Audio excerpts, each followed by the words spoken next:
Marcus sat at his mahogany desk, documents scattered before him like puzzle pieces of a life he never asked to inherit. His fingers traced the margins of financial reports that might as well have been written in ancient Greek. How did father remember all these details? The question haunted him daily. Had Marcus understood even half of what these papers contained, he wouldn't be staring at them now like a student cramming for an exam he'd forgotten to study for. Why hadn't his father allowed him into the business sooner? Why hadn't he taught him anything? Marcus had asked these questions countless times, but his father remained immovable. Study first, gain experience, then join the family business. Sometimes it seemed father either didn't trust him or was jealous of his own empire. Understanding him had always been difficult. He'd been introverted and taciturn, and mother's sudden death had severed something vital in his emotional landscape. Joy became a foreign country he no longer visited. Marcus understood. He'd watched father work tirelessly while raising a son, alone in a house that had grown too quiet, too empty. Father couldn't provide warmth or affection, but he provided care, attention, and food. He'd also built an impressive business through sheer vigilance. Marcus had always felt father would never share the company with anyone, not even his own son.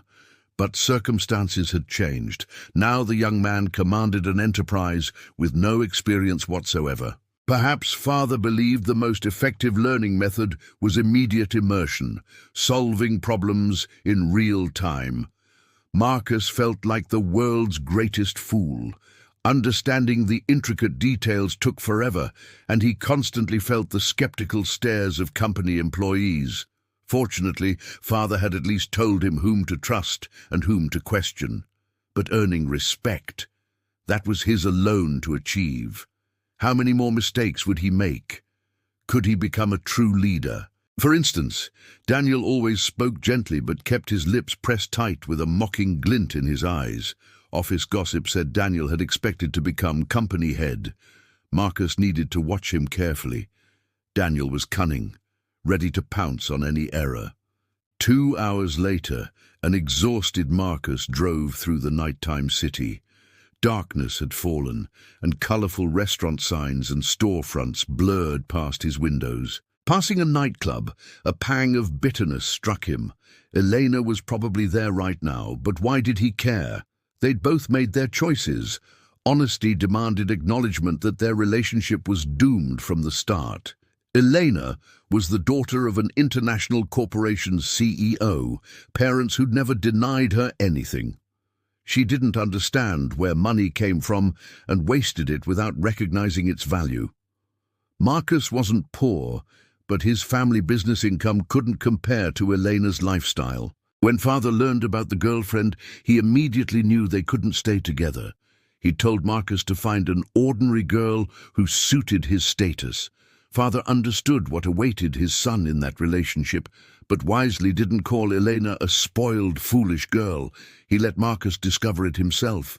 Now, exhausted by constant tantrums and resentment about cheaper perfumes, ordinary restaurants and common flowers, Marcus realized she was wrong for him. But she'd been so beautiful, long brown hair, attractive body, green eyes. Even now, after fights and disappointments, thinking of her sent shivers across his skin. Yet he also remembered unpleasant moments. She despised his sincere but modest friends. She hadn't wanted to attend his university graduation. She'd refused to visit his sister in the hospital after surgery. Why did such a beautiful girl have such a selfish personality? After attempting a vacation together, Marcus could no longer tolerate Elena's behavior. Father had just failed to close a lucrative deal and had to pay penalties. Marcus understood how hard father worked for money. Father had given money for Malta, but Elena wanted the Maldives, her lifelong dream. Marcus couldn't afford such expensive holidays. His emotions exploded. He told Elena everything about her inability to live normally, work hard, or see the world beyond nightclub windows or daddy's luxury car. He said she didn't know how to be kind. She responded that he was cheap, didn't appreciate the wonderful girl he was dating, and that caring for her was his responsibility. Marcus declared that many other beautiful girls existed who weren't so temperamental. After that conversation, Elena slammed the door. They never met again. Thinking of Elena irritated Marcus. He promised himself to improve father's business, elevate it financially so nobody would ever dare humiliate him over money again. The next day's meeting went well. Marcus even managed to answer Daniel's difficult questions. Then his office door opened, and a young woman asked if she could enter to water the plants. Marcus actually looked up from his papers to study her more carefully. She entered and lowered her eyes. "She's pretty," he thought. "Yes, her hair is messy and her clothes outdated, but she's attractive considering she's wearing no makeup." "Are you a new employee?" Marcus asked. "Yes, today's my first day. I just came from HR, so I didn't have time to clean your office before you arrived."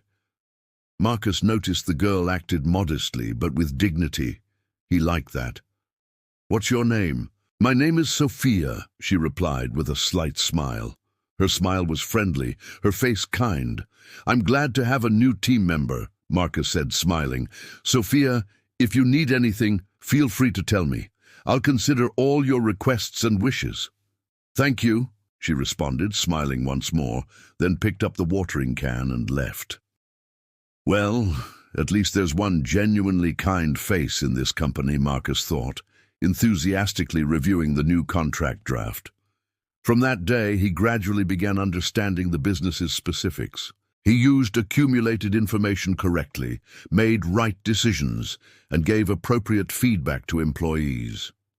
This inspired him. He felt new energy pouring into the business. Marcus began arriving earlier to work in silence, or staying late after hours to analyze the day's accumulated information. One morning, arriving an hour early, he noticed his vice president's office door ajar. Strange. Then he heard voices inside. Curious, he approached quietly. "Make sure that contract disappears before Marcus reviews it," Daniel's voice said coldly. "Once the deal falls through, the board will question his competence. Then we make our move." Marcus felt his blood freeze. So this was Daniel's game. Sabotage disguised as incompetence. Before he could confront them, footsteps approached. Marcus quickly stepped back, pretending to just arrive. Daniel emerged, saw Marcus, and his face momentarily showed surprise before smoothing into that familiar, mocking smile. "Marcus, early today, aren't we?" Daniel said pleasantly. "Just eager to get started," Marcus replied, watching Daniel carefully. "Could you bring the Riverside contract to my office? I'd like to review it personally." Something flickered in Daniel's eyes. "Of course, right away." Marcus entered his office, mind racing. He needed to be careful. One wrong move and Daniel would know he'd been discovered. He needed evidence, not just suspicions. An hour later, Sofia entered to clean his office. As she dusted his desk, something unusual happened. His wallet, which he'd placed near the edge, suddenly fell to the floor, cash visible inside. Sofia immediately bent down, picked it up, and placed it back on his desk. But then she did something unexpected. She pulled a small notepad from her pocket, wrote something quickly, and tucked it into the wallet before setting it down again.